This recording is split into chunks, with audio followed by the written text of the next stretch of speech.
안녕하세요. 까칠한 담임쌤입니다. 수시 지원 기간이 앞으로 한 달 정도 남았습니다.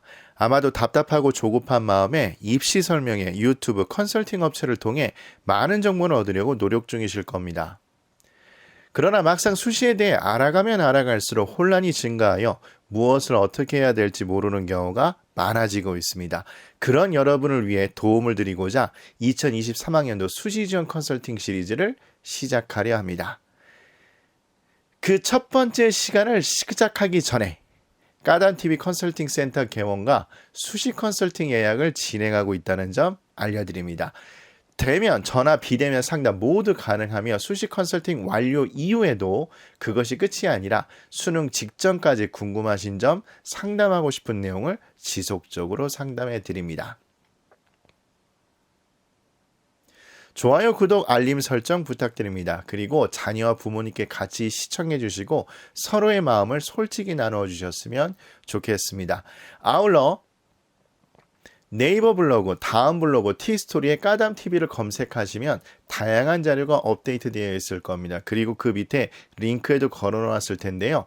2022학년도 수시지원 가이드라인 자료가 업데이트되어 있을 겁니다. 비록 작년 거긴 하지만 매우 유용하게 작성했기 때문에 올해도 여러분들께서 잘 쓰시리라 생각됩니다. 자, 그럼 오늘 첫 번째 시간으로 수시지원에서 하는 가장 멍청한 후회할 일에 대해서 살펴보도록 하겠습니다. 선생님, 저는 정시 파이터라서 수시 지원을 아예 안 할 생각입니다. 제가 볼 때 가장 바보 같은 행동이고 나중에 후회할 행동이 바로 지금 이렇게 얘기하는 친구들입니다. 노력도 하지 않았는데 성공할 수 있다는 요행을 강조하는 것은 아닙니다. 그러나 가끔씩 생각지도 못한 행운이 분명히 찾아올 때도 있습니다. 그리고 대학 입학과 같은 인생에서도 중요한 승부를 볼 때, 또 무언가 간절히 이루고 싶을 때 끝까지 물고 늘어져야지 행운을 거머쥘 수 있습니다. 거기에 노력이 수반된다면 당연히 성공 가능성도 더 커지게 될 겁니다. 제가 이렇게 강조하는 이유는 제가 담임을 맡을 때 보통 35명 정도의 제자를 지도하게 되는데 매년 꼭 2명에서 3명 정도는 엄청난 행운을 얻게 되는 경우가 많았었습니다. 그러니 여러분들도 까담인 저의 말을 믿고 끝까지 물고 늘어지셨으면 좋겠습니다. 그래서 아무리 여러분이 정시 파이터라 할지라도 가능성이 조금이라도 있는 수시 전형에 반드시 지원하셨으면 좋겠습니다. 그래서 선생님, 저는 학생부도 내신도 정말 엉망이어서 수시 포기하고 정시만 준비한 학생입니다. 라고 할지라도 2가지를 반드시 기억해 주셨으면 좋겠습니다. 첫 번째, 내가 아무리 정시 파이터라도 그렇다면 그냥 버리는 셈, 또 까담한테 속는 셈 치시고 그냥 논술이라도 응시하길 부탁드리겠습니다. 가능하면 수능 최저가 존재하는 논술에 응시하셨으면 좋겠어요. 제가 이렇게 드리면 여러분이 할 얘기 뻔합니다. 선생님, 저 논술 준비 하나도 안 했는데 어떻게 그걸 합니까? 선생님, 저 과탐은 손대지도 않은 건데 그거 어떻게 합니까? 이렇게 얘기하신 분들이 계시는데 다시 한번 강조드립니다만 결국 사람 사는 게 다 비슷합니다. 내신 준비, 학생부 준비, 수능 준비 이렇게 되는데 시간을 쪼개서 논술 준비할 학생들이 많을 것 같아요. 그러지 않습니다. 나도 못했지만 다른 사람도 못할 가능성이 높고 심지어 선생님, 제 친구는 논술에 올인해서 열심히 공부합니다. 라고 하는 친구들도 있을 수 있긴 하겠습니다만 죄송한 얘기인데 논술 준비에 집중한 학생은 동시에 수능 최저를 충족할 가능성도 낮고 내신이나 기타 학생분도 꼼꼼히 챙길 가능성이 높지 않습니다. 왜냐하면 여러분이 논술 기출문제를 보시면 아실 거예요. 그래서 제 말씀을 믿고 그냥 여러분이 수학이 됐던 과탐이 됐던 또 사회가 됐던 소위 말해서 킬러 문제를 공부하다가 거기에 조금 더 발전된 문제를 푼다라는 느낌을 가지고 논술 시험에 응시를 하시면 좋을 것 같습니다. 그리고 2번째, 진학 희망대학 중에서 내신 등급이 그나마 근접한 대학에 학생부 종합에 그냥 버리는 셈 치고 그냥 지원하셨으면 좋겠습니다. 물론 수능 최저가 있었으면 좋겠고요. 그리고 인기학과보다는 비인기학과를 하셨으면 좋겠고 가능하면 모집 인원이 많은 과를 선택하셨으면 좋겠습니다. 이렇게 되는 경우에 의외로 짭짤하게 합격하는 경우가 있습니다. 물론 이 경우에는 전공보단 대학 명성 또 네임밸류를 보고 지원해서 합격하는 거겠죠. 선생님 저 그 과목 공부 정말 하기 싫습니다. 물론 그럴 수 있지만 이제 대학에서 복수 전공 제도를 너무 잘 마련했기 때문에 그런 걸 통해서 어느 정도 해결할 수 있습니다. 단 제가 그 뒤에 강조하겠지만 여러분이 수능 시험을 잘 보실 가능성도 충분히 높기 때문에 수능을 잘 봤을 때를 대비해서 불합격할 방법도 분명히 존재하는 전형들을 찾아 지원하면 됩니다. 속는 셈 치고 여러분 수능 끝나고 나서 미안한 얘기죠. 별로 할 일도 많지 않잖아요. 그러니까 속는 셈 치고 이것만이라도 지원해 주셨으면 좋겠습니다. 그래서 후회하지 않은 수시 지원이 됐으면 좋겠습니다. 선생님, 저는 수시 컨설팅을 지속적으로 받아서 분명히 합격할 겁니다. 학생들이 컨설팅을 받는 유형은 크게 두 가지일 경우입니다. 일단 일반적으로 2번 컨설팅을 받는 경우가 있을 겁니다. 즉 수시 지원 때 컨설팅 1번, 정시 지원 때 컨설팅 1번 이렇게 2번 받는 경우가 일반적일 겁니다. 이 이야기는 결국 지속적으로 학생부 관리를 하지 않았다는 것을 의미하며 애석하지만 일부 뛰어난 학생들을 제외하고 대부분 학생부 수준이 비슷하다는 걸 의미할 겁니다. 좀 죄송한 얘기이긴 하지만 하향 평준화될 가능성이 높을 겁니다.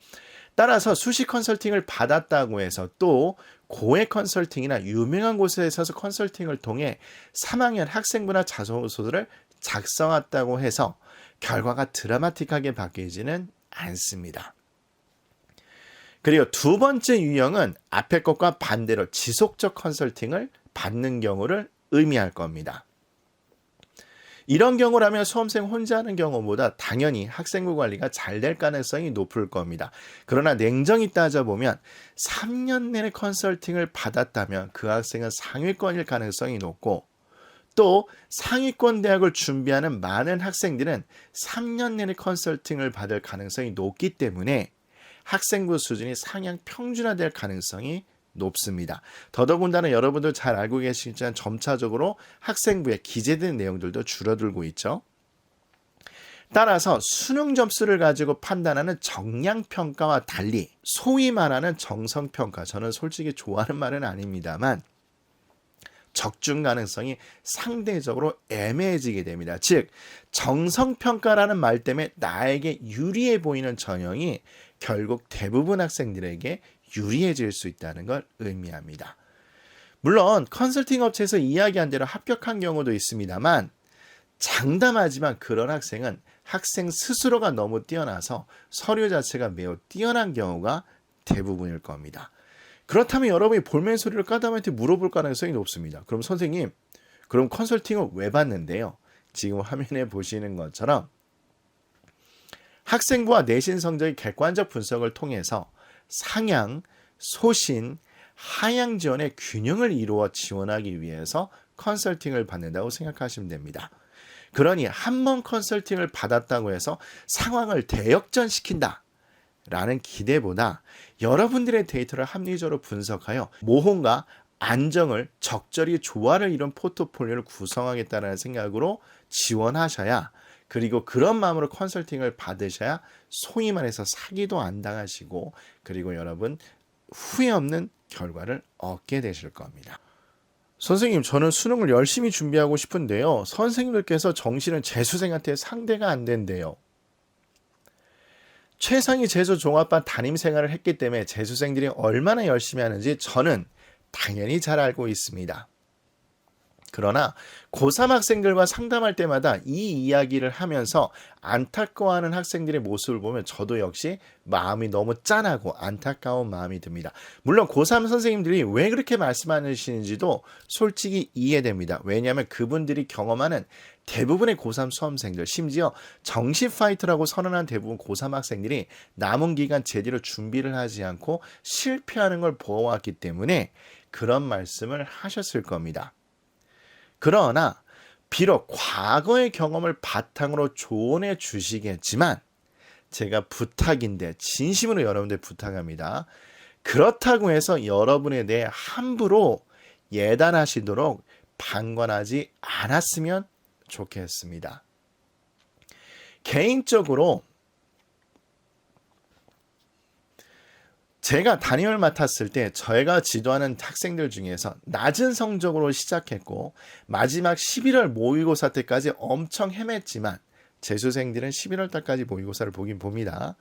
그러나 스스로를 끝까지 믿고 최선을 다해서 성공한 친구들을 매년 너무나 많이 봐왔습니다. 따라서 주변에 친구가 됐던 선생님이 됐던 여러분에 대해서 부정적 영향을 끼치지 않도록 또 나쁜 얘기를 해도 또 나쁜 조언을 해도 그렇게 방관하지 마시고 스스로에 대한 믿음을 갖고 현실적인 계획을 짜고 독하게 실천해서 좋은 성과를 얻었으면 좋겠습니다. 여러분에게 빈말로 얘기하는 게 아니라 노력은 배신하지 않습니다. 단 이거를 시험장에서 내가 제대로 발휘하겠다는 배포만 갖고 계신다면 여러분이 생각하는 것보다 훨씬 좋은 결과 얻을 거라 확신합니다. 선생님, 이 정도 공부하면 그리고 이런 전략이면 저는 수능 최저는 쉽게 달성할 것 같아요. 수험생이 하는 가장 큰 실수는 수능 시험 난이도를 잘못 예측하고 자신의 공부 실력을 잘못 알고 있다는 것입니다. 예를 들면 저하고 수업하시는 선생님이 이 파트는 죽어도 안 나온대요. 그리고 올해도 수능 쉽게 나온다고 이야기했어요. 이런 이야기를 들어서 믿는 친구들. 또 이런 친구들도 있습니다. 선생님, 제가 3월달 모의고사에 국어 1등급 맞았고요.